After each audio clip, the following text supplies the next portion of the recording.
नमस्कार, जय हिंद, जय भारत। भारतीय अवाम ताकत दल अपने भारतीय भाई बहनों अर्थात अपने देश भारत की जनता अर्थात अपनी भारतीय अवाम से भारतीयता आधारित आपसी श्रद्धा, भारतीयता आधारित आपसी स्नेह, भारतीयता आधारित आपसी प्रेम, भारतीयता आधारित आपसी अखलाक मोहब्बत, भारतीयता आधारित आपसी सहयोग, भारतीयता आधारित आपसी सम्मान, भारतीयता आधारित आपसी एकता, भारतीयता आधारित आपसी भाईचारा तथा भारतीयता आधारित आपसी सद्भाव को समझने मतलब इन सभी को समझने और आत्मसात करके वैसा ही और उसी अनुसार आचरण एवं व्यवहार करने हेतु और इसके समस्त भारत में प्रचार प्रसार करने हेतु और इसकी अहमियत और महत्व को प्रत्येक देशवासी को समझाकर उसे अपनाते हुए वैसा ही और उसी अनुसार आचरण एवं व्यवहार करने हेतु और प्रत्येक देशवासी को अपना ही भारतीय भाई बहन मानकर, समझकर और अपनाकर उनके साथ वैसा ही और उसी अनुसार आचरण एवं व्यवहार करने हेतु सतत, सदैव और हमेशा अदब के साथ, आदर के साथ अर्ज करता है, विनती करता है। देखिए, भारतीय अवाम ताकत दल अपने सभी 135 या 140 करोड़ जो भारतीय भाई बहन हैं उनके बीच में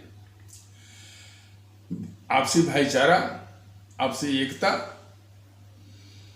और आपसी अखलाक मोहब्बत, आपसी सहयोग, आपसी सम्मान, आपसी सद्भाव, आपसी श्रद्धा, आपसी स्नेह, आपसी प्रेम, सभी कुछ भारतीयता आधारित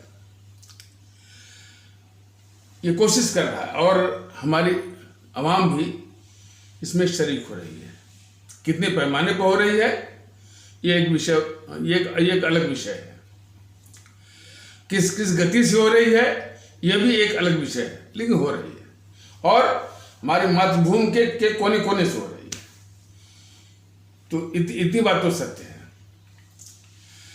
बाकी और जो विखंडनकारी और विघटनकारी ताकतें जो राजनीतिक दलों के पेश में है और जो विखंडन और विघटन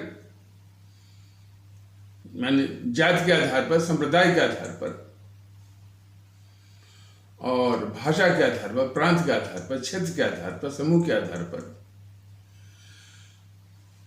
जबकि भारत का संविधान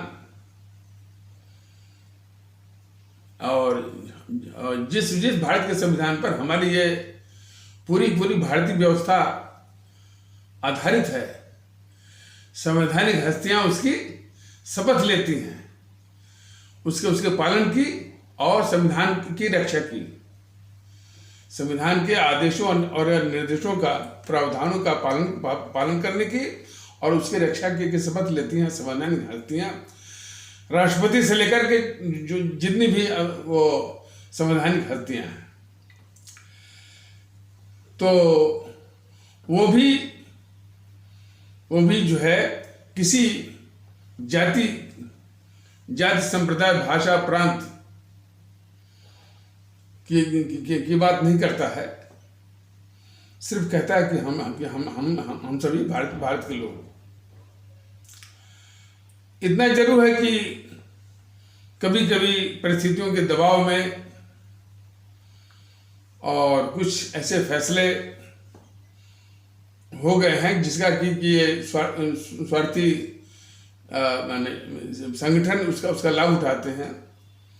अब जैसे कि आरक्षण में एक जातिगत आरक्षण चल रहा था,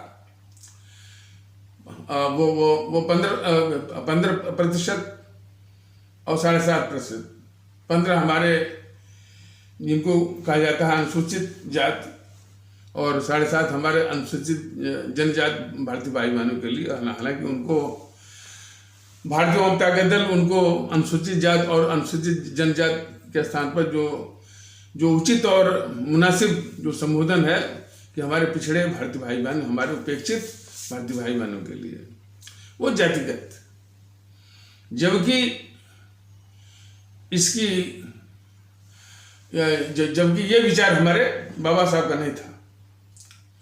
बाबा साहब का ये था कि पहले तो उनको मरहम लगाया जाए और उनको वो सारी परिस्थितियां उनको उपलब्ध कराई जाएं ताकि उनके काबिलियत का विकास हो, उनका बौद्धिक विकास हो और उनकी प्रतिभा का विकास हो।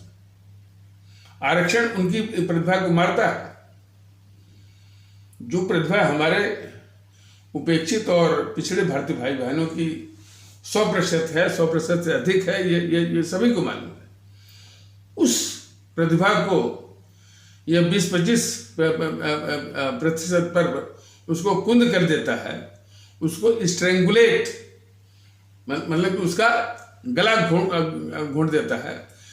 तो इस तरह की जातिगत आरक्षण की व्यवस्था जो है बिल्कुल मतलब कि देश के लिए भी अभिशाप है और जिनके लिए ये व्यवस्था बनाई गई उनके लिए भी घातक है। तो अब इन्हीं सब बातों को लेकर के जातिगत एक आरक्षण चल ही रहा था। तब तक जो है वो मंडल कमीशन वाला 27%, वो भी जातिगत, और ये दोनों जातिगत। तो फिर इसके बाद जो है 10% पता नहीं कहाँ से वो आर्थिक आधार पर। तो इस प्रकार से तमाम परिस्थितियों के माने पुल्स एंड प्रेशर खींचतान के कारण कुछ इस तरह की जो है अस्पष्टताएं, मतलब कि नॉन क्लैरिटी कुछ यानी संवैधानिक व्यवस्था में आ गई है। और सुप्रीम कोर्ट भी इस पर जो है वो फ्लिप फ्लॉप उसका विचार रहा है। कभी जातिगत आरक्षण का विरोध करती है, कभी वो क्रीमी लेयर की बात करती है, फिर उसको पलट जाती है, फिर कहती है कि वो 50% से अधिक आरक्षण का नहीं होना चाहिए, फिर कुछ राज्य 50% से अधिक आरक्षण करने लगते हैं तो उसके आगे भी झुक जाती है।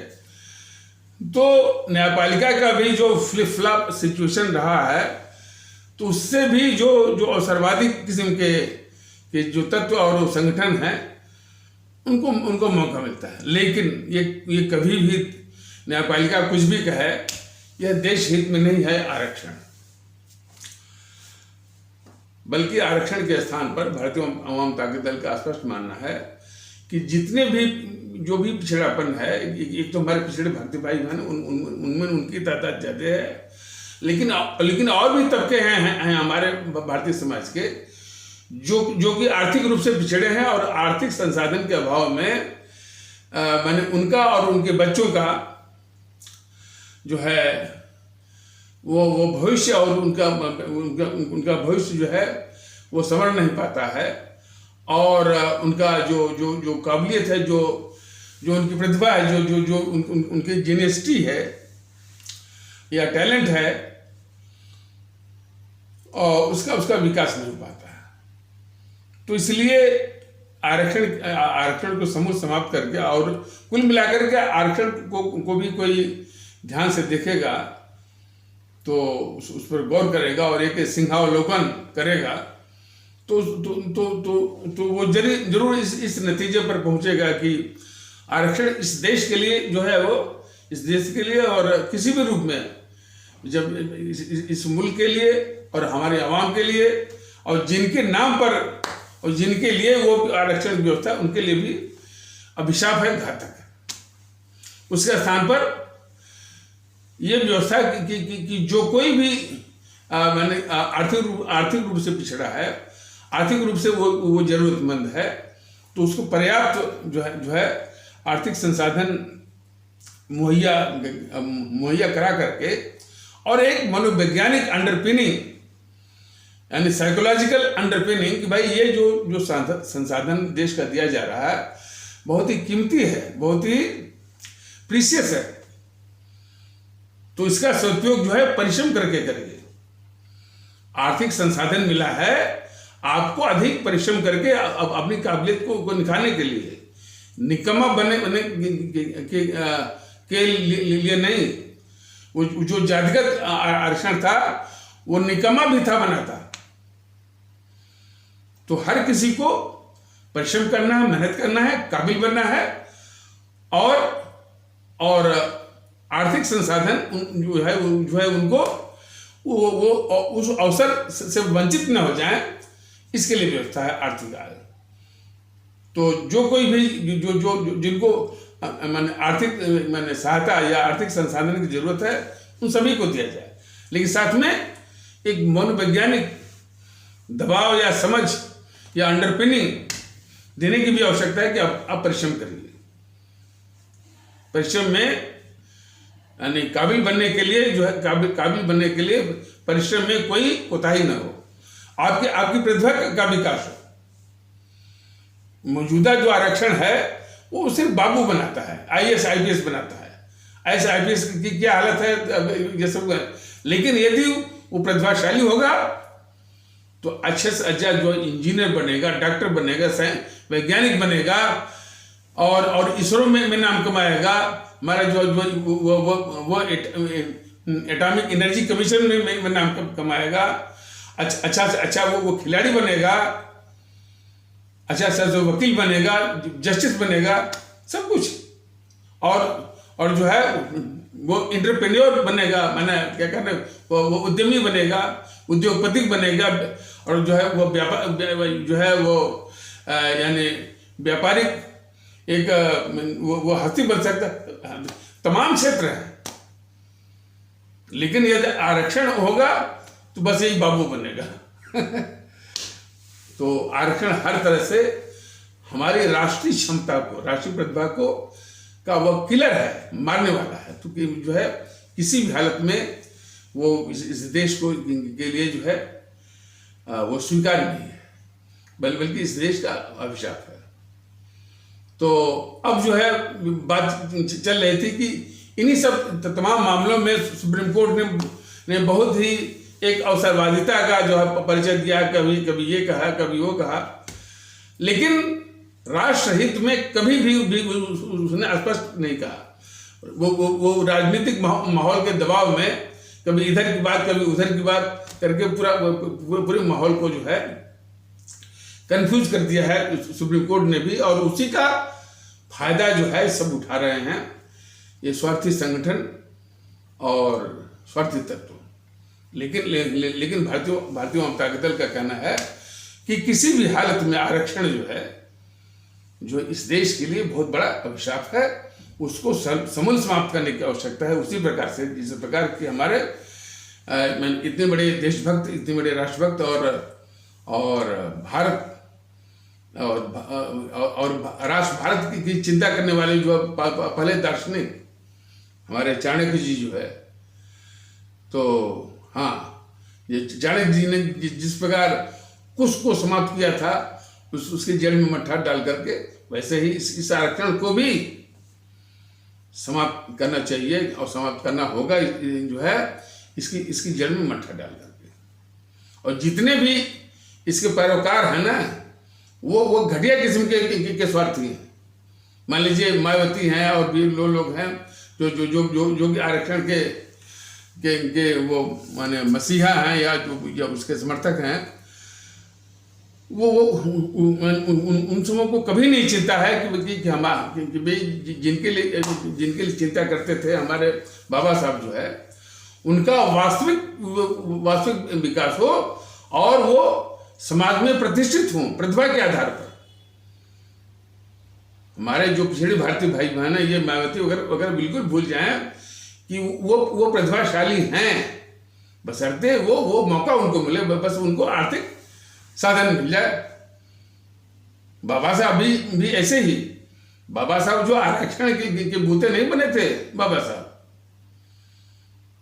उनको किसी ने आर्थिक मदद दिया था। गायकवाड़ के राजा बड़ोदरा के, जब जब जब जब उनके यहाँ नौकरी करते थे तो फिर वो बाबा साहब को जान गए कि भाई ये तो देश का हीरा है, बर्बाद हो रहा है। तो उन्होंने कहा कि आपको नौकरी करने की जरूरत नहीं है। आपको जितना भी अध्ययन करना है, जहां भी अध्ययन करना है, अपने अंदर का जो असली बाबा साहब अम्बेडकर है, यानी उसको बाहर निकालना है। आप पढ़िए। वाकई में बाबा साहब जो है हर जगह पढ़े, कनाडा, अमेरिका, जर्मनी, लंदन, हर जगह उन्होंने अध्ययन किया। और इसीलिए विदेश के लोग भी कहते थे भाई कि संविधान बनाने में एक बहुत बड़ा हीरा है, इसकी मदद लीजिए। वाकई में बाबा साहब का बहुत बड़ा वो योगदान है। हाँ, लेकिन बाबा साहब का बहुत बड़ा योगदान है, लेकिन कुछ ऐसे भी तत्व दिखाई देते हैं कि सिर्फ बाबा साहब ने ही संविधान बनाया। ये चीज गलत है, ये चीज गलत है। बाबा साहब का योगदान बहुत ज्यादा है। और कम से कम जो ड्राफ्टिंग कमेटी के चेयरमैन थे, और लेकिन ड्राफ्टिंग कमेटी की तरह जो 7-8 कमेटी और थी, ऐसी बात नहीं थी। और ओवरऑल जो है, जो संविधान बनाने वाली जो संविधान सभा थी, कॉन्स्टिट्यूएंट असेंबली, उसके तो परमानेंट अध्यक्ष हमारे डॉक्टर राजेंद्र प्रसाद थे। तो सबसे अधिक किसी का योगदान था संविधान बनाने में, तो हमारे डॉक्टर राजेंद्र प्रसाद जी का। और उसी के आसपास हमारे बाबा साहब का भी था। तो कहने का मतलब यह है कि बाबा साहब भी हमारे देश भारतवर्ष की इतनी बड़ी महान विभूति, इतना अनमोल रत्न जो है, वह भी आरक्षण के माध्यम से नहीं बने थे। वो भी परिश्रम कैसे काबिलियत को निखारा जाए, उसी रास्ते से बने थे। और इसलिए भारतीय जनता दल का विश्वास है कि आरक्षण को समाप्त करके, यदि जो जितने भी जरूरतमंद हैं,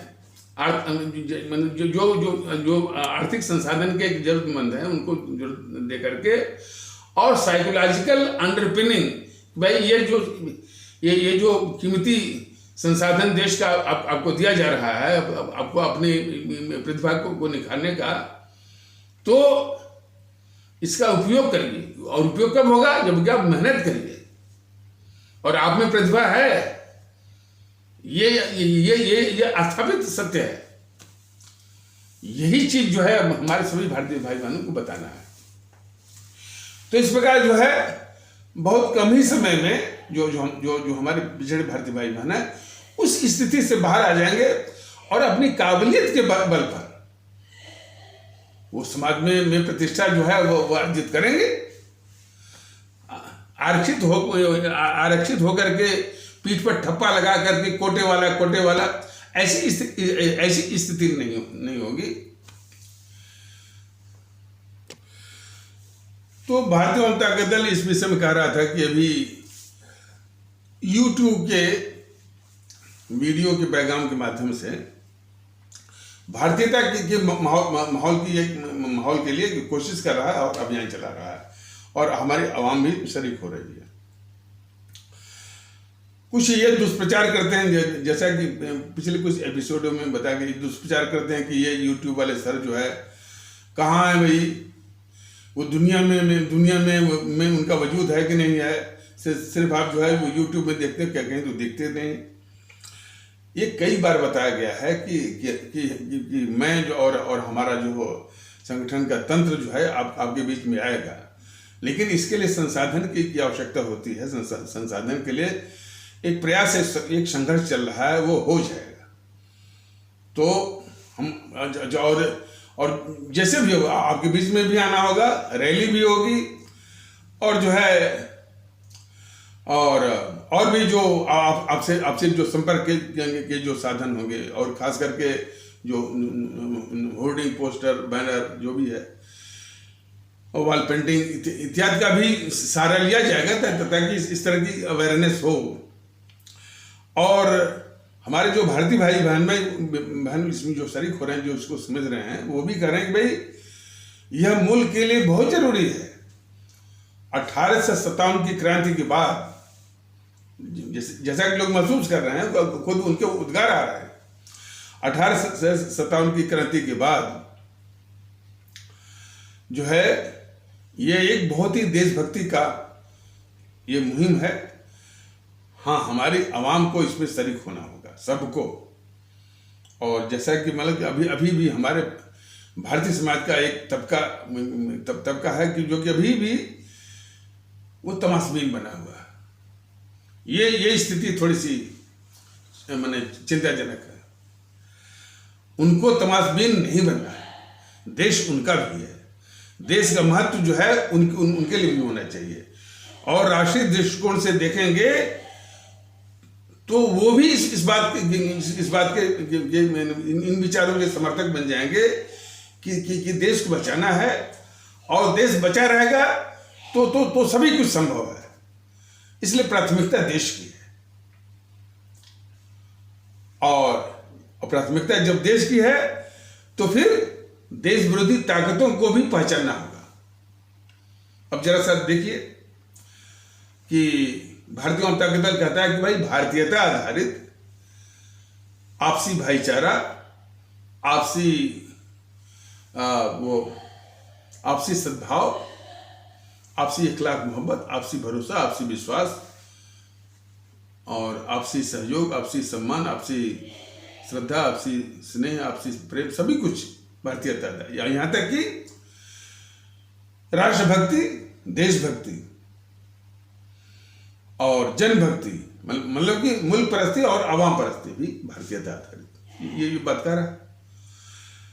ये देश विरोधी ताकतें जो हैं, इन सारे जो अमूल्य जो तत्व हैं, जो मैंने अभी बताया है, इसका मजाक उड़ाती हैं। और इसका मजाक उड़ाने में सबसे आगे है ये गद्दार किस्म का पुष्पेंद्र कुलश्रेष्ठ।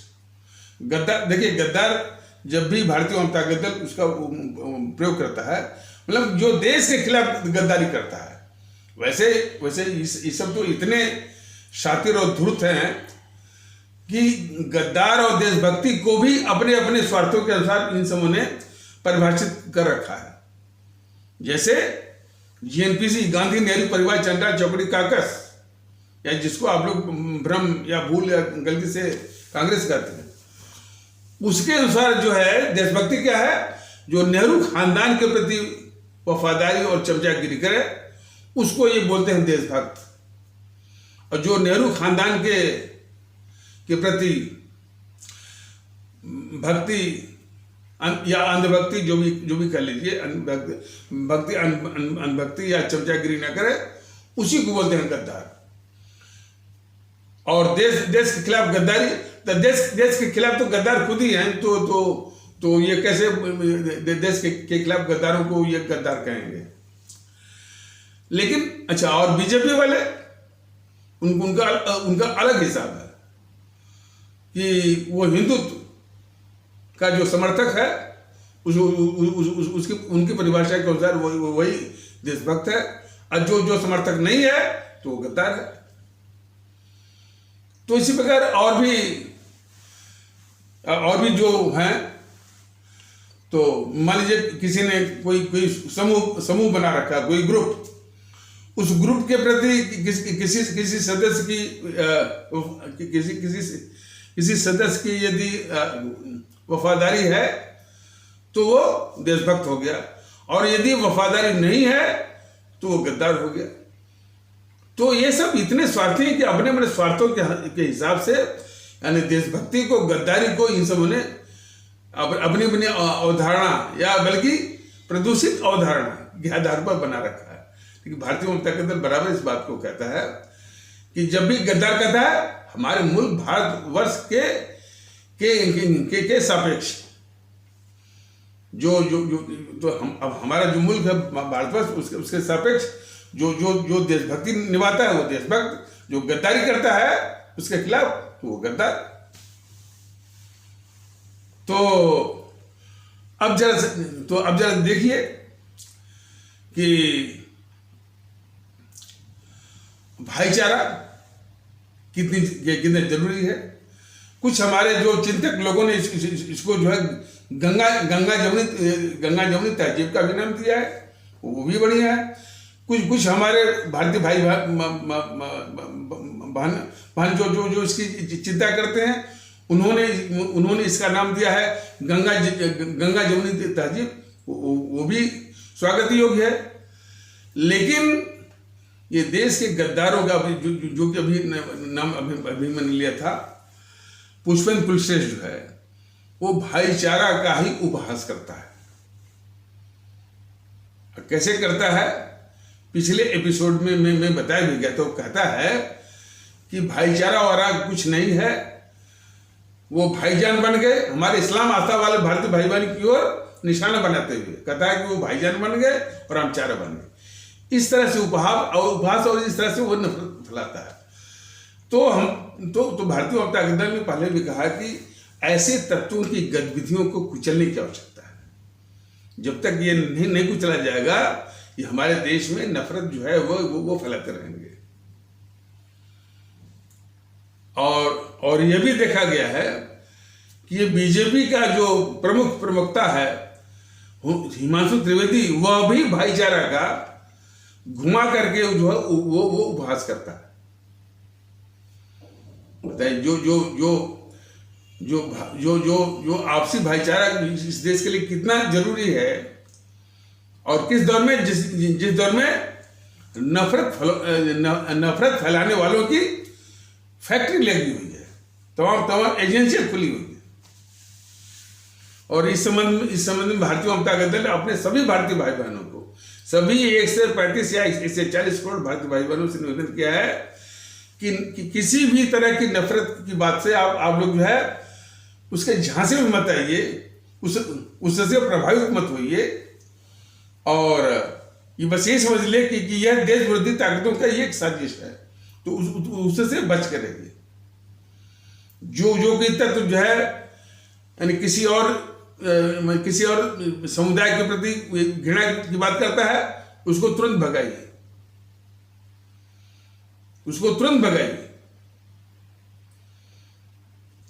अक्सर देखा जाता है कि कट्टरवादी तत्व जो है दूसरे समुदाय के खिलाफ जो है वो तमाम अनर्गल अनसन अनाप शनाप बातें जो है बोल करके वो एक नफरत का माहौल बनाते हैं। तो तुरंत व्यक्तिगत तौर पर भी और सामूहिक तौर पर भी तुरंत उसको पहचानिए और तुरंत उसको भगाइए। भारतीयता आधारित भाईचारा, भारतीयता आधारित सद्भाव और इखलाक मोहब्बत हर हालत में स्थापित करना है।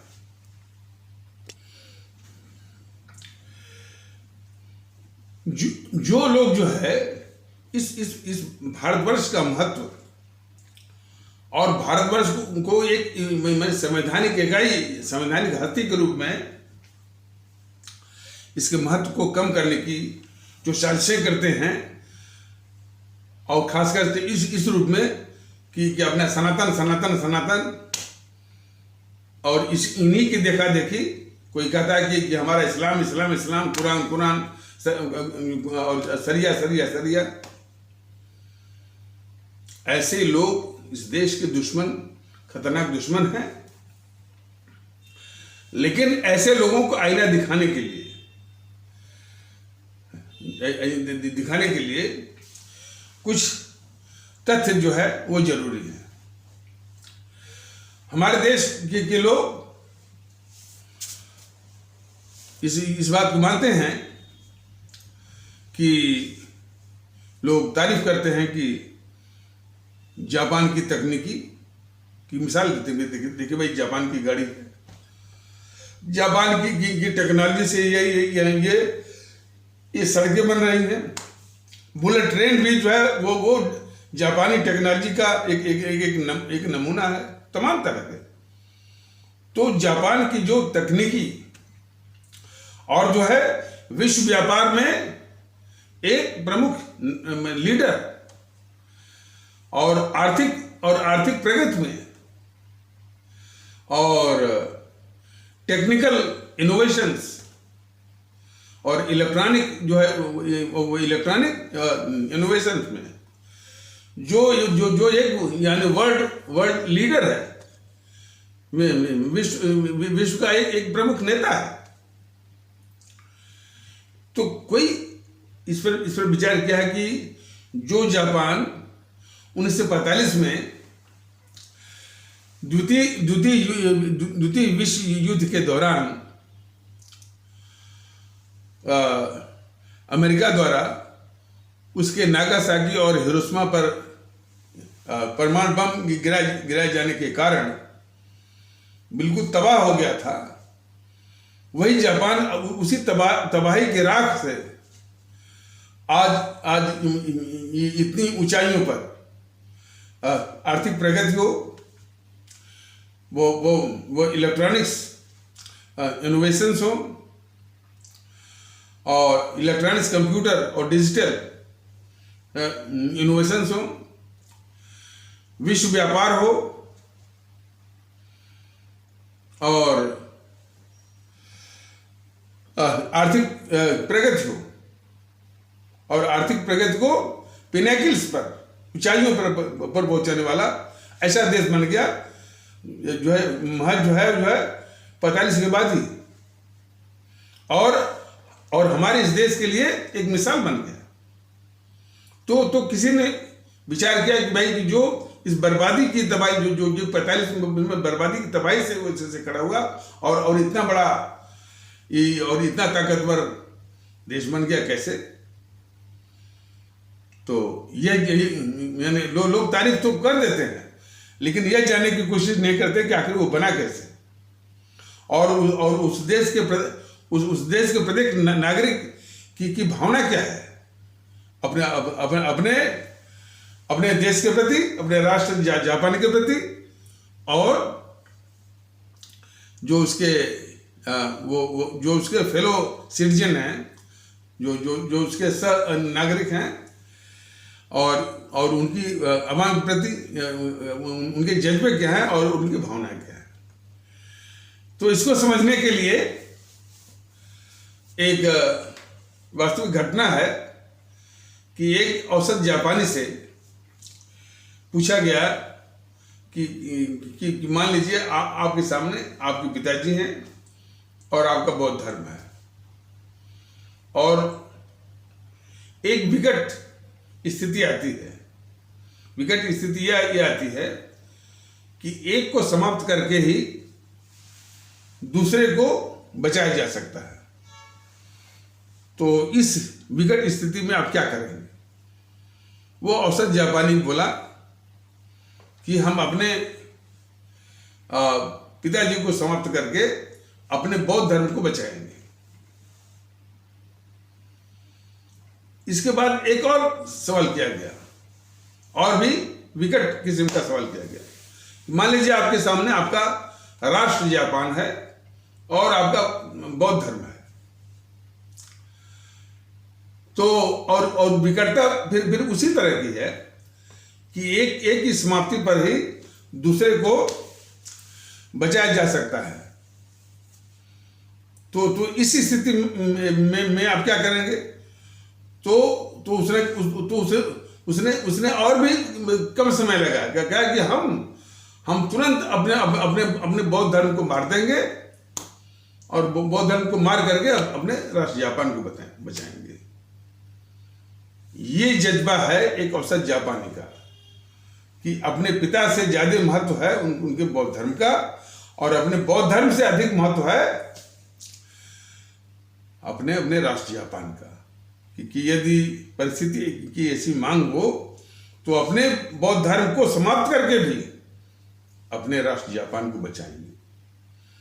यही प्रश्न है उन लोगों से जो कि सनातन इस्लाम और कुरान मनुस्मृति वेद पुराण और रामायण की बात रट लगा करके भारत जो राष्ट्र भारत है उसके नींव को हमेशा जो है उसकी बुनियाद को नुकसान पहुंचाने में सदैव जो है वो मैंने लिप्त हैं और सक्रिय हैं। तो और इसको इसको दूसरे भी रूप में भारतीय जनता दल ने समझाया भी है और अभी भी कह रहा है कि यदि हमारा राष्ट्र भारतवर्ष महफूज है, सुरक्षित है, तो बाकी और जो है मैंने हिंदू सनातन है, आपका इस्लाम पंथ है, आपका ईसाई पंथ है, आपका सिख पंथ है, और भी जो पंथ हैं, और पंथ भी और उनके फॉलोअर्स भी और उनके अनुयायी भी, सभी लोग सुरक्षित हैं, सभी लोग जो है इज्जत के साथ सुरक्षित हैं। लेकिन यदि इस जड़ की और लेकिन यदि इस मुल्क की जड़ आप खोद देंगे तो कुछ भी नहीं बचेगा। यही बेवकूफी या तो जानबूझ करके जो सनातन का रट मारते हैं, जो इस्लाम का रट मारते हैं, जो कुरान सरिया का रट मारते हैं, यही गलती कर रहे हैं। भारतीय जनता दल ने तो इसको और भी इस तरह की बातों को और भी सरल बता दिया है। सरल ये बताया है कि जो धर्म की बात कही जा रही है, हालांकि इसमें भी फिर ये स्वार्थी तत्व मैंने वो हिंदू सनातन वाले और स्वार्थी नहीं बल्कि सामंतशाही, इसमें भी मैंने भारतीय जनता दल के स्पष्टीकरण के बाद भी फिर उसको जो है वो जो है प्रदूषित करते हैं। कैसे करते हैं आगे हम बताएंगे। तो इस संबंध में भारतीय आवाम ताकत दल ने अपने सभी आदरणीय भारतीय भाई बहनों को, अपने सभी आदरणीय भारतीय आवाम को ये बताया है कि जो आपका जिसको आप धर्म कहते हैं या अंग्रेजी में रिलीजन कहते हैं या मजहब कहते हैं, जो भी है, तो ये धर्म नहीं है, ये धर्म नहीं है। ये वो रिलीजन हो सकता है, मजहब हो सकता है, और या अधिक से अधिक सेक्ट हो सकता है, पंथ हो सकता है, लेकिन वो धर्म नहीं है। धर्म के माने ये हैं, जब गुजरात के दंगे हुए थे ना, तो वाजपेयी महोदय उसमें प्रधानमंत्री थे और यही मोदी महोदय जो है गुजरात के मुख्यमंत्री थे। तो उसमें ये बात आई थी कि भाई वाजपेयी जी कह रहे हैं मोदी जी से, प्रधानमंत्री वाजपेयी जी मुख्यमंत्री मोदी जी से कह रहे हैं कि आप राजधर्म निभाइए। राजधर्म ने एक जो है यानी राज का क्या कर्तव्य है। अब यही बात आती है कि धर्म माने होता है कर्तव्य, फर्ज, ड्यूटी, या इन सब का एक साथ समुच्चय, कर्तव्य, फर्ज और ड्यूटी। और इसको समझने के लिए जो और स्पष्टता चाहिए, तो रामानंद सागर वाली जो रामायण है उसमें बराबर दिया है कि पति का क्या धर्म होना चाहिए, पत्नी का क्या धर्म होना चाहिए, पिता का क्या धर्म होना चाहिए, पुत्र का क्या धर्म होना चाहिए, राजा का क्या धर्म होना चाहिए, प्रजा का क्या धर्म होना चाहिए, मित्र का क्या धर्म होना चाहिए, सबके धर्म, गुरु का क्या धर्म होना चाहिए, शिष्य का क्या धर्म होना चाहिए। वहाँ धर्म की मतलब है वो धर्म जो है किसी पंथ से बिल्कुल वो निरपेक्ष है, उसको किसी पंथ से मतलब नहीं है, सिर्फ कर्तव्य यानी क्या फर्ज बनता है, धर्म माने ये होता है। इसलिए जो धर्म कहते हैं वो बहुत गलती करते हैं, वो सभी पंथ हैं। तो बात जो चली थी कि जापान का ये एक औसत जापानी जो है वो कहता है कि उन्हें उसके अनुसार जो है उसका बौद्ध धर्म उसके पिता से ज्यादा, उसके पिता से अधिक महत्वपूर्ण है, और उसका राष्ट्र जापान उसके बौद्ध धर्म से भी अधिक महत्वपूर्ण है। और परिस्थिति यदि मांग हुई तो वो अपने बौद्ध धर्म को समाप्त करके भी अपने राष्ट्र जापान को बचाएगा। अब सवाल ये उठता है, ये सनातन करने वाले, इस्लाम करने वाले और भी इस तरह से भी होंगे, सिरफरे होंगे, उनसे पूछा जाना चाहिए और सबसे पूछा जाना चाहिए कि क्या यदि परिस्थिति की मांग हो तो क्या अपने हिंदू सनातन को भी समाप्त करके इस देश को बचाएंगे? ये कुछ कट्टरपंथी जो है इस्लाम आस्था वाले भारतीय भाई बहनों के से, उन कट्टरपंथियों से भी पूछा जाना चाहिए कि क्या यदि परिस्थिति की मांग हो तो क्या अपने इस्लाम पंथ को भी समाप्त करके इस देश को बचाने के लिए आगे आएंगे? ये सवाल जो है सबसे जो है वो पूछे जाने की आवश्यकता है। और उस पूछने के साथ साथ ही सबको जानने की जरूरत है कि जिन अमर शहीदों ने, जैसे कि हमारे परम आदरणीय राष्ट्र महानायक, राष्ट्रभक्त शिरोमणि नेताजी सुभाष चंद्र बोस, शहीद आजम भगत सिंह, बाबा साहब भीमराव अंबेडकर, अमर शहीद चंद्रशेखर आजाद, अमर शहीद अशफाक उल्लाह, अमर शहीद खुदीराम बोस, अमर शहीद सुब्रमण्यम भारती, अमर शहीद श्रीमती रानी लक्ष्मीबाई, अमर शहीद श्रीमती रानी चंद्रिमा और अमर शहीद श्रीमती रानी गढ़वी इत्यादि ने जो है हमेशा राष्ट्र को ऊपर रखा, उस राष्ट्र को ऊपर रखा और अपने जो भारतीय भाई बहन है उनके बाद राष्ट्र के बाद अपने भारतीय भाई बहनों को महत्वपूर्ण माना। और उसके बाद कुछ भी हो, हमारा हिंदू सनातन हो और गीता हो, रामायण हो, पुराण हो, मनुस्मृति हो, कुरान हो, शरिया हो, इस्लाम हो, कुछ भी हो, उसके बाद ही इसी जज्बे से उन्होंने भारत माता की बल वेदी पर अपने प्राण से सर्वस्व जो है वो न्यौछावर किया था, तभी जाके आजादी मिली थी। इस इतने यानी मार्मिक यथार्थ को हमारे भारतीय भाई बहनों को कदाप नहीं भूलना चाहिए। लेकिन जरा सोचिए कि कितने दुख की बात कि ये हमारे अमर शहीद, हमारे परम आदरणीय राष्ट्र महानायक, राष्ट्रभक्त शिरोमणि नेताजी सुभाष चंद्र बोस, शहीद आजम भगत सिंह, बाबा साहब अंबेडकर और अमर शहीद चंद्रशेखर आजाद, अमर शहीद अशफाक उल्लाह इत्यादि को इन जीएनपीसी वालों ने दबा के रखा, जिन्होंने सच्चे अर्थों में देश को समझा और देश के प्रति भक्ति निभाई। और इन जीएनपीसी वाले ये खुद ही गद्दार थे देश के, अपने सिपा सालार, चाटुकार इतिहासकारों के गिरोह द्वारा, चाटुकार बौद्धिक वर्ग के द्वारा, चाटुकार मीडिया और पत्रकारों के द्वारा अपने जो है भारत के खिलाफ गद्दारी के पापों को छिपाना और अपने पक्ष में एक झूठी तारीफ का महिमा मंडन का एक जहरीला वातावरण पूरे देश में फैलाना।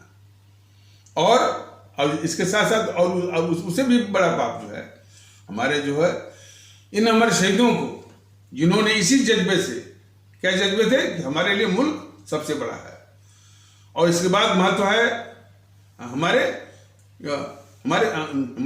भारतीय भाई बहनों का, और उसके बाद जो कोई भी आपका आइकन हो, जो आपका आदर्श हो वो सकता है।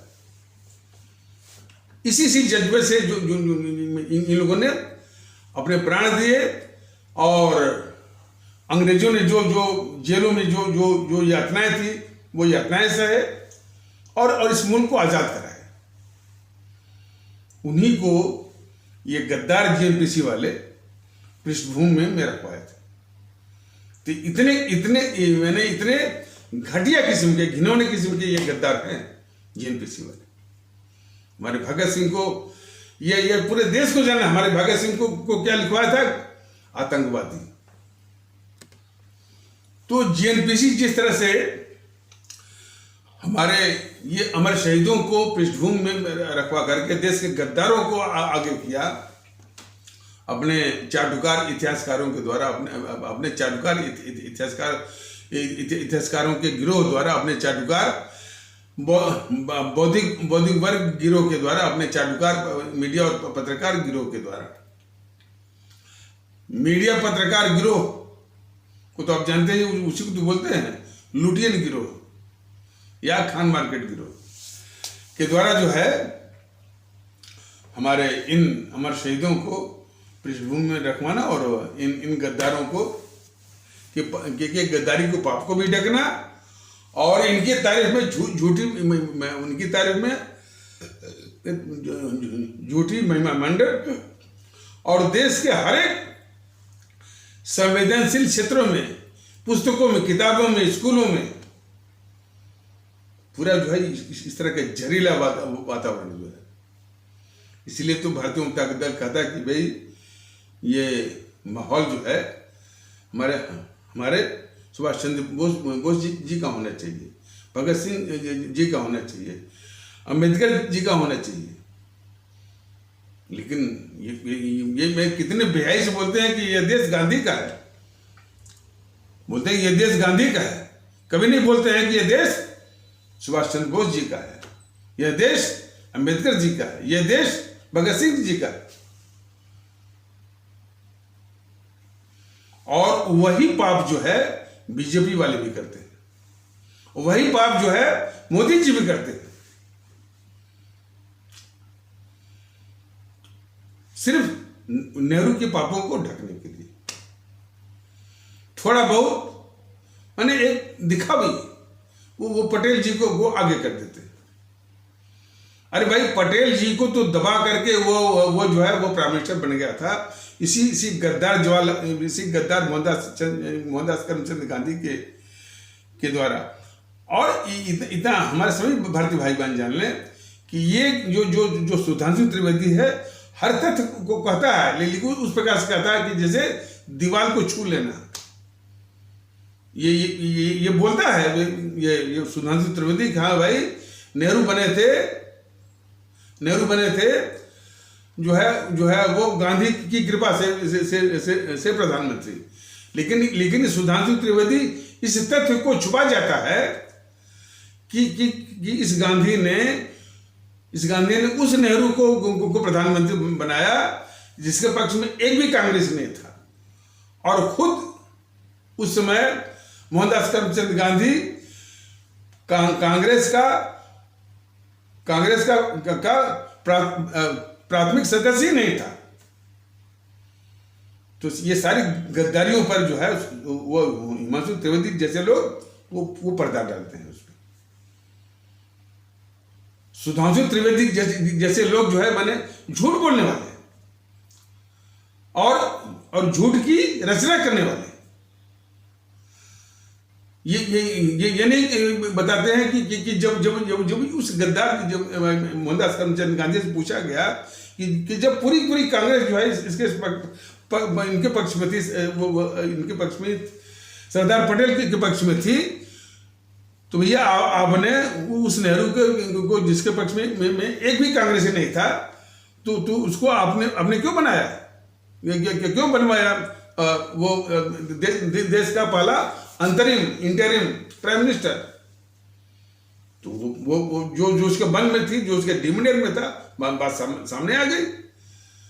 कहा गया कि ये एक सफल अंग्रेज था। ये सारा तथ्य को ये हिमांशु त्रिवेदी जैसे लोग जो है वो निकल जाते हैं। मैं बहुत ध्यान से देखता हूँ कि आखिर इन हकीकतों को ये सब किस प्रकार निकल जाते हैं और किस प्रकार उसको घुमा देते हैं।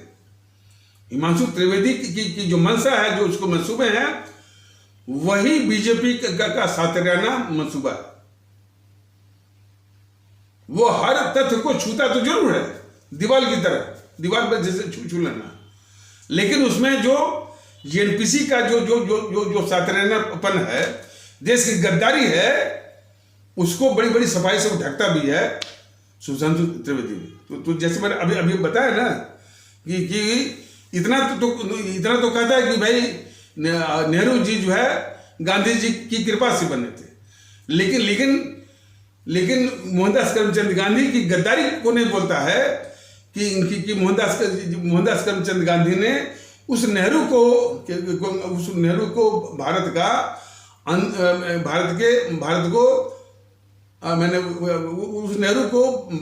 का अंतरिम मंत्रिमंडल, इंटरिम कैबिनेट इन 1946 में, 1946 में प्रधानमंत्री बनवाया, जिसके पक्ष में एक भी कांग्रेसी नहीं था।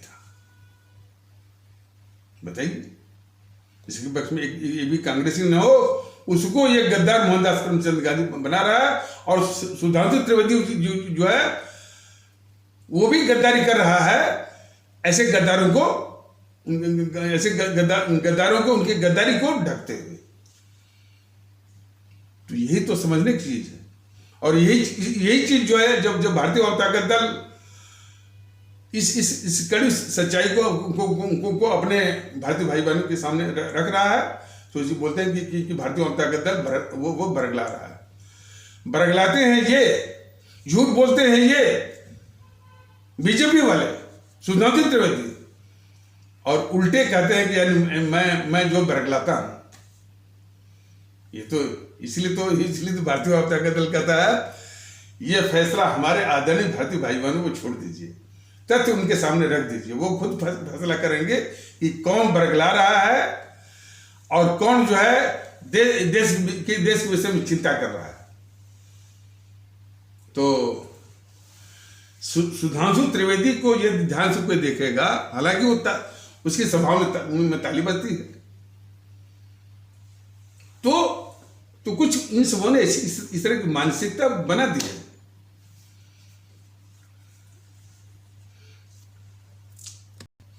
और सबसे देश विरोधी उसका जो चरित्र है सुधांशु त्रिवेदी का, वो ये है कि बात में अपने हिंदू सनातन को श्रेष्ठ बताना और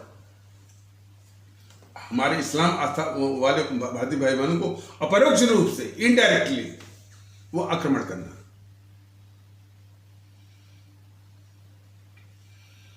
और जब ये सामना होता है, अक्सर जब ये सामना होता है असदुद्दीन ओवैसी से, इसका जो है सुधांशु त्रिवेदी का, तो अब असदुद्दीन ओवैसी को मीडिया वाले लाते क्यों हैं? ये असदुद्दीन ओवैसी तो खुद ही अभिशाप है। असदुद्दीन ओवैसी, अकबरुद्दीन ओवैसी को खुद ही अभिशाप है इस देश के। ये दावा करते हैं असदुद्दीन ओवैसी जैसे लोग कि हमारे देश के इस्लाम आस्था वाले भारतीय भाई बहनों के तबके, जिसको कि ये सब मुसलमान कहते हैं, उनके ये हितैषी हैं। यही तो समझने की जरूरत है। असदुद्दीन ओवैसी जैसे लोग हमारे और ये अकबरुद्दीन ओवैसी जैसे लोग जो बहुत सेकी बगाड़ते हैं, वो हमारे इस्लाम आस्था वाले भारतीय भाई बहनों के हितैषी कतई नहीं है। ये समर्थक हैं तालिबान के। तालिबान जब अफगानिस्तान पर कब्जा किया था, तो उसकी खुशी में जश्न मनाया इसने केक काटा। तो हमारा पूरा देश ने देखा होगा कि ये तालिबान समर्थक है असदुद्दीन ओवैसी, और हमारे इस्लाम आस्था वाले भारतीय भाई बहनों का हितैषी बिल्कुल नहीं है। इस तथ्य को हमारे प्रत्येक इस्लाम आस्था वाले भारतीय भाई बहन ठीक से समझ लें, और हमारे दूसरे भी जो दूसरे तबके के भारतीय भाई बहन भी जान लें कि हमारे इस्लाम आस्था वाले भारतीय भाई बहनों का हितैषी बिल्कुल नहीं है। और ये मीडिया वाले इसीलिए लाते हैं इसको, असदुद्दीन ओवैसी को, वो यानी हिमांशु त्रिवेदी को, कि ये कहने का हिमांशु त्रिवेदी को मौका मिले कि अकबरुद्दीन ओवैसी ने क्या कहा कि 10 मिनट 15 मिनट के लिए पुलिस हटा लीजिए और मैं क्या करता हूँ, और हमने जो है 8 साल तक शासन किया, और हम जो है वो 20 करोड़ या 25 करोड़ 100 करोड़ पर भारी हैं। इस तरह की मानसिकता रखने वाले जो है, मैं समझता हूँ उनको देश में रहने का अधिकार नहीं है, और देश के शासन प्रशासन को चाहिए, चाहे वो आंध्र प्रदेश का नहीं तेलंगाना का की सरकार हो, चाहे केंद्र की जो है मोदी सरकार हो, ये जिम्मेदारी उसकी बनती है कि ऐसे खतरनाक तत्व अकबरुद्दीन ओवैसी जो कि इस तरह की नफरत फैलाते हैं कि हमने 8 साल तक शासन किया, और 30 करोड़ जो है 100 करोड़ के ऊपर भारी हैं, 15-20 मिनट के लिए वो हटा लीजिए। जो वो करते हैं, इन्हीं की प्रतिक्रिया में दूसरे जो है वो जो हिमांशु त्रिवेदी जैसे लोग अपने पाप को छुपाते हैं, जो पाप जो जेएनपीसी को बचाने वाला, वो पाप छुपाते हैं, उनको मौका मिलता है।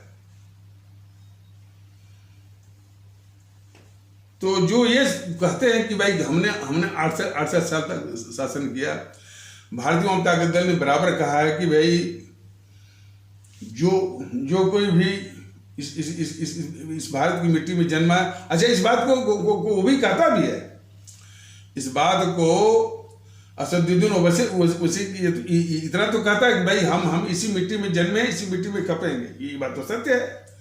तो जब इसी मिट्टी में जन्मो, इसी मिट्टी में खपोगे, तो फिर जितनी भी इस भारत मिट्टी की संतान है तो उन भारत मिट्टी की संतानों में फर्क क्यों करते हो भाई? इसी भारत मिट्टी की जितनी भी संतान हैं, असदुद्दीन ओवैसी महोदय, तो उन संतानों में यह बोल करके कि ये हिंदू है मुस्लिम है, यह बोल करके फर्क क्यों करते हो? और फर्क ही नहीं, बल्कि तुम्हारी जो स्वामी भक्ति जो है हमारे इस्लाम आस्था वाले भारतीय भाई बहनों के प्रति भी नहीं है, और तुम हो तालिबान के समर्थक। और भारतीय जनता दल सैकड़ों बार बताया है कि हमारा ये पूरा समाज एक ही है, भारतीय समाज। उसमें विभिन्न आस्था के मानने वाले, विभिन्न आस्थाओं के अनुसरण करने वाले और उनके अनुयायी हैं, लेकिन वो समाज हमारा एक ही है, वो भारतीय समाज। लेकिन बार बार तुम कहते हो कि भाई हमारा समाज, टुकड़ा करने वाली बात। तो बात वही है कि जो टुकड़ा करने वाली जो मानसिकता रखने वाले असदुद्दीन ओवैसी, बस इतना ही तुम खैर मना लो कि ये कायर किस्म का बैठा हुआ है, जो अपना ये प्रधानमंत्री मोदी कायर है, निकम्मा भी है, अराजक भी है, तो उसी का एक दुरुपयोग करते हुए फायदा उठाते हो तभी। लेकिन वरना कोई माने देशभक्त किस्म का वो प्रधानमंत्री या शासक होता तो 1 मिनट तो तुम जो है वो रह नहीं पाते कि तुम भक्ति निभाओ तालिबान के प्रति और वो इस देश में कतई नहीं। लेकिन धन मनाओ, धन क्या खैर मनाओ। तो उस विषय में जो अकबरुद्दीन ओवैसी कहता है कि हमने शासन किया 8 साल और हम इनके ऊपर भाई, इसलिए ये उसी खोट विचार का परिणाम है। भारतीय जनता दल भी सिखा रहा है, भारत के संविधान भी सिखा रहा है कि हम तुम की बात ही नहीं है भाई। ये जिन लोगों ने शासन किया वो भी भारतीय, और जिनके ऊपर शासन किया वो भी भारतीय। इस समय भी मान लीजिए शासन चल रहा है इनका, मोदी जी का, तुम कहोगे कि ये हिंदू और उस शासन तुम्हारे अनुसार और उस शासन कर रहे हैं, तो तुम वो मुसलमान के ऊपर बिल्कुल झूठा और भ्रामक। जो 800 वर्ष का शासन है, वो भी हमारे किसी भारतीय भाई बहन द्वारा शासन था, और जिनके ऊपर शासन था वो भी हमारे भारतीय भाई बहन थे। इसमें भी जो शासन करने वाला है वो भी अपना ही भारतीय भाई हैं, मोदी महोदय, और बाकी सभी लोग जो है अपने भारतीय भाई बहन हैं। तो तुम यानी जो है भारतीयता के विचार को न रख करके इस समाज को तोड़ने वाली जो मानसिकता रखे हो कि ये हिंदू ये मुसलमान है, उसी के आधार पर तुम कहते हो कि हमने शासन किया और हम उसके ऊपर भारी हैं। जब जिस वक्त तुम ये समझ जाते और या इसकी कद्र करते कि भाई सभी लोग जो है, सभी लोग भारतीय हैं, सभी लोग भारतीय नागरिक हैं, तब इसकी बात कहाँ थी कि इसकी बात आती ही नहीं कि यानी कौन किसके ऊपर भारी। तो सब माने जो खोट जो है यहीं से हो रहा है कि ये सब जो है अब इसी संवैधानिक देश में जो संविधान कहता है कि हम सभी लोग भारतीय नागरिक है, उसको ये सब दुष्टवे जो है मानने को तैयार नहीं है, उसका आदर करने के लिए तैयार नहीं है। लेकिन तमाशा देखिए, बराबर संविधान उनकी जीवा से बराबर वो कहते हुए वो थकते नहीं संविधान, और हर वक्त भारत के संविधान की अवहेलना, उसका अनादर बराबर, चाहे वो असदुद्दीन ओवैसी हो, चाहे वो अकबरुद्दीन ओवैसी हो। लेकिन ये तमाशा यहीं पर नहीं खत्म होता। टीवी वाले जो है जब ये जो है वो असदुद्दीन ओवैसी को ही सामने रखते हैं हिमांशु त्रिवेदी के आगे, ताकि हिमांशु त्रिवेदी वो अपने पाप को, अपने भारत विरोधी पाप को छिपा सकें। क्या पाप है उनका कि इतनी खतरनाक, इतनी गद्दार जेएनपीसी के मैंने जो गद्दार हैं, अब क्या मोहनदास करमचंद गांधी हुआ, और ये जवाहरलाल नेहरू हुआ, इंदिरा गांधी हुई, राजीव गांधी हुआ, सोनिया गांधी हुई, राहुल गांधी हुआ, इनके गद्दारी के पापों को छिपाने का, ढकने का जो पाप जो है हिमांशु त्रिवेदी जैसे लोग करते हैं, उनको मौका मिलता है तब जबकि ये टीवी चैनल वाले वो जो है चैनल वाले हिमांशु त्रिवेदी के आगे जो है असदुद्दीन ओवैसी को उनको ला देते हैं, ताकि उन्हीं का वर्णन करके कि इन्होंने तालिबान का समर्थन किया था, फलाने का किया था, और विशेष करके आतंकवादियों के वकील भी बन जाते हैं, यानी पत्थरबाजों का जो है वो समर्थक बन जाएंगे, जो हिजाब के बहाने जो इस समाज में जो तनाव पैदा करते हैं उनके ये समर्थक बन जाएंगे। इसी उहापोह में हिमांशु त्रिवेदी जैसे लोग अपने जो है यानी भारत के खिलाफ गद्दारी के पाप को छुपाने में कामयाब हो जाते हैं। तो हिमांशु त्रिवेदी का वर्णन इसलिए किया जा रहा है कि वह बीजेपी की मानसिकता को प्रदर्शित करते हैं। तो बताया गया था कि भाई जैसे कि हिंदू सनातन, इस्लाम, ईसाई, सिख ये पंथ है, सभी पंथ हैं, ये धर्म नहीं है। लेकिन अब उसी में जो इन सबों को जो नशा है, ये असल बात है कि हिमांशु त्रिवेदी का जो नाम मैं इसलिए ले रहा हूँ कि उसकी बातों को जरा सुनिए, तो एक समझसार जो समझसार का जो दृष्टिकोण और वक्तव्य होता है, उसकी मानसिकता होती है बिल्कुल अस्पष्ट होती है उसी से।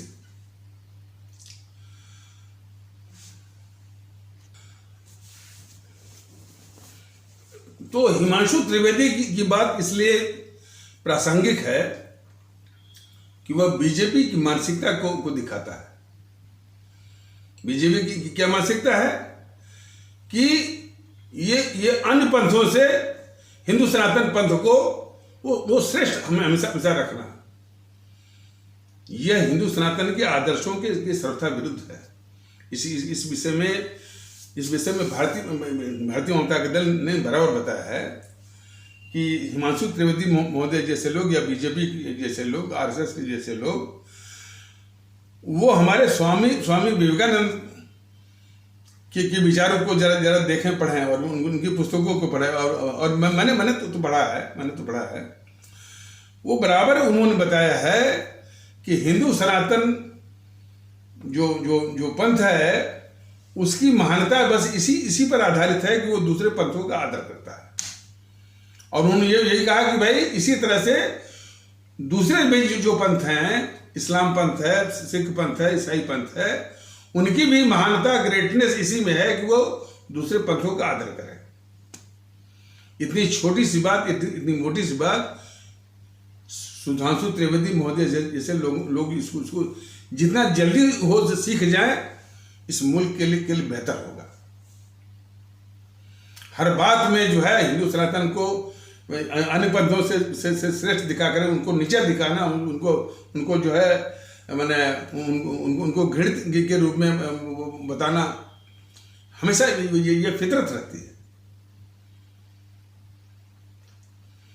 और तो बात चली थी कि ये सभी पंथ हैं, इसमें भी हिमांशु त्रिवेदी जैसे लोग बोलते हैं कि नहीं, बाकी इस्लाम और ईसाई या सिख ये तो पंथ हैं, लेकिन धर्म यही है हिंदू, क्योंकि वही एक जीवन शैली। पता नहीं ये झूठी बातों। देखिए हिमांशु त्रिवेदी जैसे लोग कितना खतरनाक वो रचना करते हैं। साधारण व्यक्ति जो है वो पकड़ नहीं पाएगा। साधारण व्यक्ति के बुद्धि का के बस का है ही नहीं कि क्या खुराफात करते हैं। और वो भी हमारे देश के खिलाफ, हमारे भारतीय समाज के खिलाफ। तो साधारण बुद्धि का आदमी जो है वो हिमांशु त्रिवेदी के इस तरह के तार्किक खुराफातों को पकड़ नहीं पाएगा, लेकिन उसको सरल शब्दों में समझने के लिए एक जेएस वर्मा हुआ करते थे, भारत के मुख्य न्यायाधीश जगदीश शरण वर्मा, देश जानता होगा, उनको बोलते थे वो हवाला वर्मा, इसलिए कि उन्होंने ही हवाला केस को उभारा था। वो सतना के रहने वाले और एमपी हाई कोर्ट में चीफ जस्टिस थे और वहीं से वो एलिवेट होकर के सुप्रीम कोर्ट में आए। सुप्रीम कोर्ट के वो चीफ जस्टिस भी बने। और उनका योगदान एक और है, जब निर्भया कांड जब हुआ था तो उन्होंने ही उस पर कुछ कानून बनाने की बात कही थी। और उन्होंने कहा कि ऐसे जघन्य अपराधों के लिए जो 18 वर्ष की का जो सीमा की जो पाबंदी है वो नहीं होनी चाहिए। जघन्य अपराध है जब वो किसी भी उम्र का हो। तो ये उनके योगदान है और वैसे भी उनका काफी नाम था। तो उनका एक इंटरव्यू मैंने पढ़ा था जगदीश शरण वर्मा का, जेएस वर्मा का, जो कि भारत के भूतपूर्व भारत के भूतपूर्व मुख्य न्यायाधीश थे। उन्होंने कहा था कि जो शातिर किस्म के होते हैं तर्क देने वाले, उनकी एक विशेषता जरूर होती है, और विशेषताएं तो होती है, उसको अंग्रेजी में कहते हैं putting the ostrich before the truth. सत्य के आगे जो है वो लंबा बहुत ऊंचा जो है वो वो होते हैं, शुतुरमुर्ग हैं तो होते हैं, उन ऐसी बातों को रख देना अक्सर आप देखते होंगे। हालांकि उसकी जानकारी इनको नहीं होगी, लेकिन उन शब्दों को ये जरूर रख देंगे। अब जैसे बात में ब्रह्मांड, अब जैसे वो कोई वाराणसी में जो ज्ञानवापी का चल रहा है ना, तो कोई कट्टर किस्म का था कि अरे इस काशी का महत्व जो है भारत में है, पूरी दुनिया में है और ब्रह्मांड में है। बताइए, अरे ब्रह्मांड में कहाँ पृथ्वी की तरह कोई अब तक कोई ग्रह मिला ही नहीं। लाखों करोड़ों अरबों ग्रह की खोज हो गई, लेकिन जो सौभाग्य मिला है पृथ्वी को कि भाई यहाँ पर जीव है, इसके बाद कोई जीव मिला ही नहीं। और वो ब्रह्मांड कितना अनंत है जिसकी दूरी का पता ही नहीं है। लेकिन बोलने में क्या लगता है, बोल दिया उसने कि इस काशी का महत्व जो है वो जो है ब्रह्मांड में सबसे अधिक है। तो ऐसे बम्बास्टिक जिसको बोलते हैं अंग्रेजी में, और जस्टिस जीएस वर्मा के शब्दों में putting the ostrich before the truth, सत्य के आगे शुतुरमुर्ग को खड़ा कर देना। ये टेंडेंसी होती है, ये प्रवृत्ति होती है, ये खुराफात होती है हिमांशु त्रिवेदी जैसे लोगों की। तो और वो तमाम उलझी हुई बातों, बल्कि इस संबंध में मैं तो ये कहूँगा कि हमारी जो देश की जो भोली भाली जनता है, इनकी बातों में ना है। हमारे संतों ने जो इधर के जो 5-6 साल के, उन्होंने तो ये कहा कि अरे तमाम उलझी हुई बातों की वो जो है आप उसका शिकार मत होइए। मोटी मोटी बातें, जैसे कबीरदास जो थे तो वो ज्यादा पढ़ करके और उलझा हुआ ज्ञान यानी समझने और दे करके अपनी तारीफ के पक्ष में नहीं थे। जैसे उन्होंने कहा कि पोथी पढ़ जग मुआ और पंडित भया न कोय, 2.5 अक्षर प्रेम का पढ़े सो पंडित होय। माने तमाम पोथी पढ़ के शास्त्र वेद फलाने पढ़ गए, लेकिन संत कबीरदास के शब्दों में जो 2.5 अक्षर प्रेम का था उसको नहीं पढ़े। यही इसी तरह की खुराफात करते हैं सुधांशु त्रिवेदी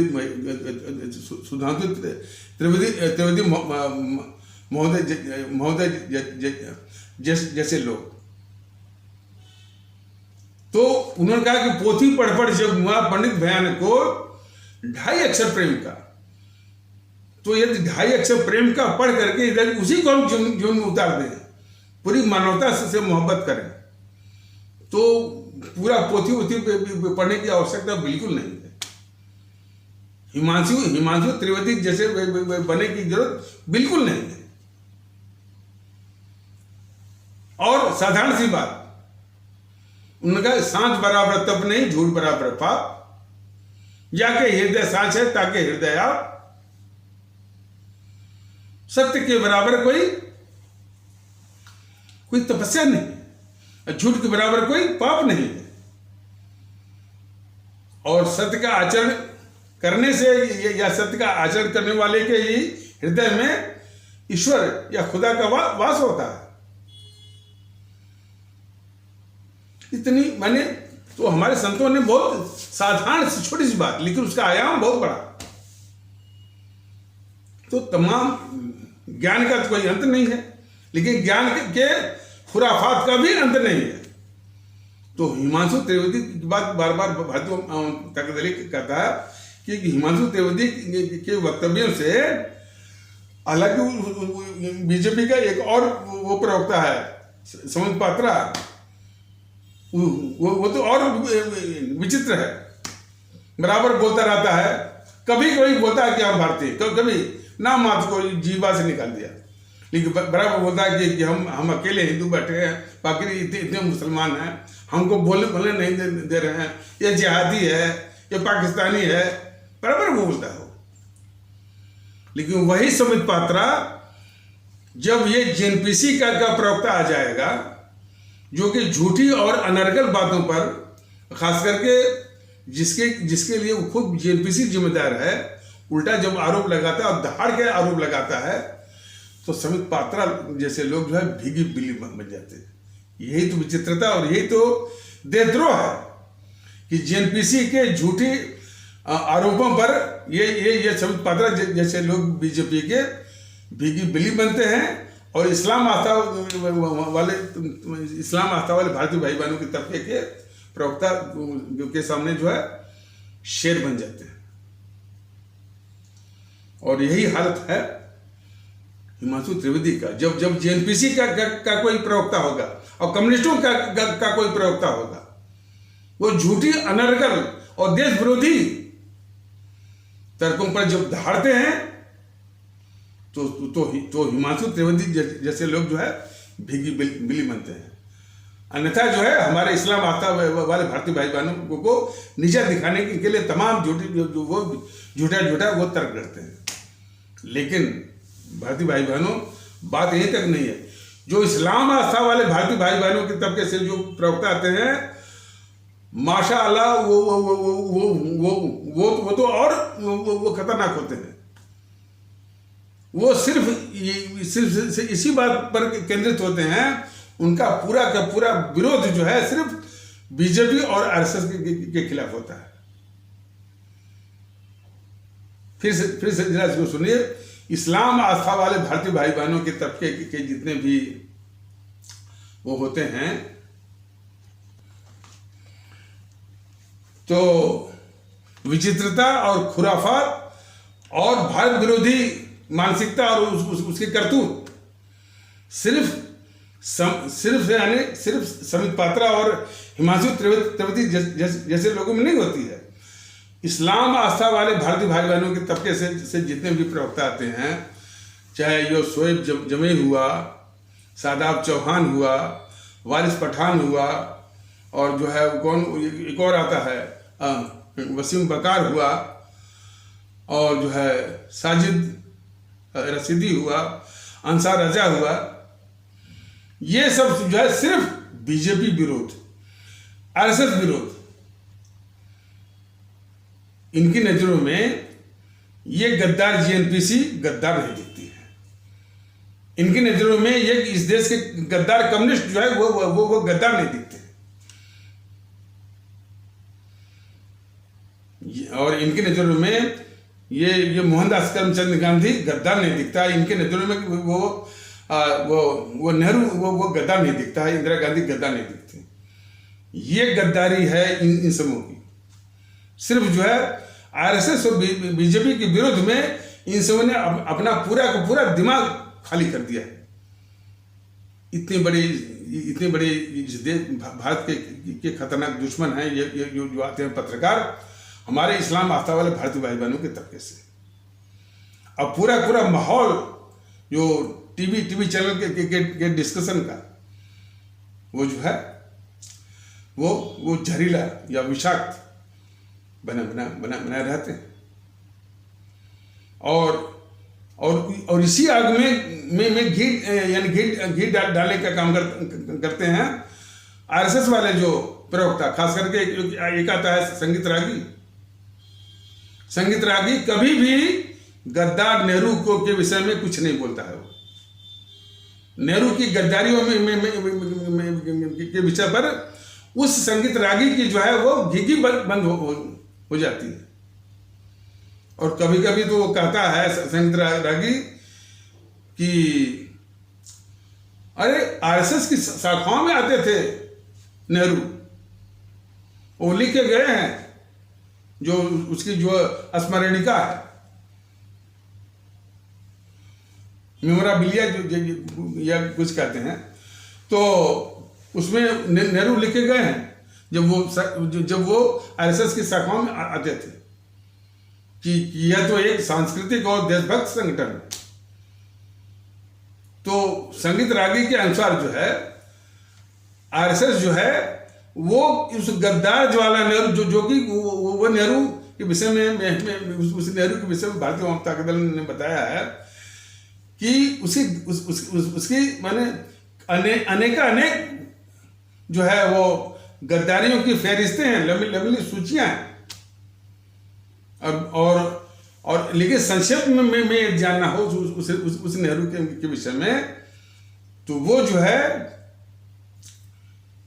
संक्षेप में वह भारत विरोधी अंतर्राष्ट्रीय साम्राज्यवादी ताकतों का बहुत ही खतरनाक भारत विरोधी एजेंट था। तो वो जो नेहरू था भारत विरोधी अंतर्राष्ट्रीय साम्राज्यवादी ताकतों का बहुत ही खतरनाक भारत विरोधी एजेंट था। अब भारत का ऐतिहासिक सर्वाधिक गद्दार और बहुत घातक दुश्मन था, बहुत खतरनाक दुश्मन। संक्षेप में उसका यही परिचय है। उससे अधिक खतरनाक कोई दुश्मन हुआ नहीं पूरे इतिहास में। उससे ये आरएसएस वाले जो है ये सर्टिफिकेट लेते हैं देशभक्ति का, तो समझ जाइए कि आरएसएस वालों की जो है देशभक्ति जो है वो किस कदर की होगी और किस कदर की होगी और वो क्या होगी। यही बात है। और मौके यानी बेमौके वो बोको हराम क्या है, वो नाइजीरिया में, तो वो अलकायदा क्या करता है, तो वो तालिबान क्या करता है, अल जजीरा क्या करता है, तो जो है मुस्लिम जो ब्रदरहुड जो आतंकवादी संगठन वहाँ। अरे भाई, दुनिया में जितने आतंकवादी हैं उनसे क्या मतलब? हमारे देश के जो रहने वाले इस्लाम आता वाले भारतीय भाई बहन है उनसे क्या मतलब है? हाँ, कुछ तत्व हैं जो कि इस तरह की उनसे प्रेरणा भी लेते हैं, और वो हमारे इस्लाम ये सच्चाई है कि हमारे इस्लाम आता वाले भारतीय भाई बहनों के तबके से कुछ ऐसे अतिवादी कट्टरवादी भारत विरोधी तत्व हैं जो कि उनको भारत में कोई आदर्श दिखता ही नहीं। जबकि वो महिला थी ना, वो महिला जिससे बहस कर रहे थे योगी आदित्यनाथ, तो वो हमारी भारतीय बहन, वो इस्लाम आस्था वाले भारतीय भाई बहनों के तबके से थी। वो तो साफ कह रही थी कि हमको जो है नहीं, और हमारे आदर्श स्वामी विवेकानंद और सूफी संत हैं, और हमको हिंदुस्तानी होने पर गर्व है। देखिए, तो यही परिदृश्य जो है हमारे सभी इस्लाम आस्था वाले भारतीय भाई बहनों के विषय में, कि हमारे सभी इस्लाम आस्था वाले भारतीय भाई बहन वो सबका आदर करते हैं। प्रभु राम का करेंगे, अपने अल्लाह का भी करेंगे, और जो है स्वामी विवेकानंद का भी करेंगे, रहीमदास का भी करेंगे, कबीरदास का भी करेंगे, तुलसीदास का भी करेंगे, सूफी संतों का भी करेंगे, करते हैं वो। लेकिन कुछ कट्टरवादी तत्व हैं, मानता हूं, उनको इस भारत की मिट्टी में जो महान आत्मा है, महापुरुष है, यानी उनको कोई महापुरुष नहीं दिखता है, कोई आदर्श नहीं दिखता है। वो ढूंढ के लाते हैं टर्की से, वो ढूंढ के लाते हैं सऊदी अरबिया से, और उनसे ही वो प्रेरणा लेते हैं। लेकिन उनकी विशेषता ये होती है कि वो इसी जीएनपीसी और यही टीएमसी, यही आरजेडी और यही सपाइयों के द्वारा पाले हुए हैं। इतनी ही समझ हमारे सभी हिंदू सनातन आस्था वाले भारतीय भाई बहनों को हो जाए कि मोस्टली जो है वो अधिकतर वो इसी जीएनपीसी, गांधी नेहरू परिवार, चंद्रा चौकड़ी काकस या कांग्रेस के द्वारा पाले हुए तत्व हैं। तो ये उनको पालते भी हैं, इनको पोसते भी हैं, और चुनाव आदि मौकों पर उनका इस्तेमाल भी करते हैं। और जब भी कोई खुराफात करते हैं, जब भी कोई उपद्रव करते हैं, तो उनके बचाव में खड़े भी होते हैं। यही सब जीएनपीसी वाले, आरजेडी वाले, टीएमसी वाले और सपा वाले, ये इतनी सी ही समझ हमारे इस्लाम ये हिंदू सनातन आस्था वाले भारतीय भाई बहनों को हो जाए कि वो तत्व, उन तत्वों का संबंध जो है इनसे है जेएनपीसी वालों से है, और जेएनपीसी को बचाना, उसकी रक्षा करना देशद्रोह है। हमारे भारतीय भाई बहन, तो यही देशद्रोह जो है बीजेपी वाले और सुधांशु त्रिवेदी करते हैं कि उस जेएनपीसी को बचाते हैं जो कि इस्लाम आस्था वाले भारतीय भाई बहनों के कट्टरवादी, भारत विरोधी और उपद्रवित तत्वों को पालते हैं और उनका इस्तेमाल करते हैं। ये बहुत उलझा हुआ विषय है, लेकिन इसकी समझ को विकसित करना बहुत जरूरी है। तो इन्हीं आवश्यक शब्दों के साथ इस आवश्यक परिचर्चा को यहीं पर विराम दिया जाता है। तब तक के लिए नमस्कार। जय हिंद, जय भारत।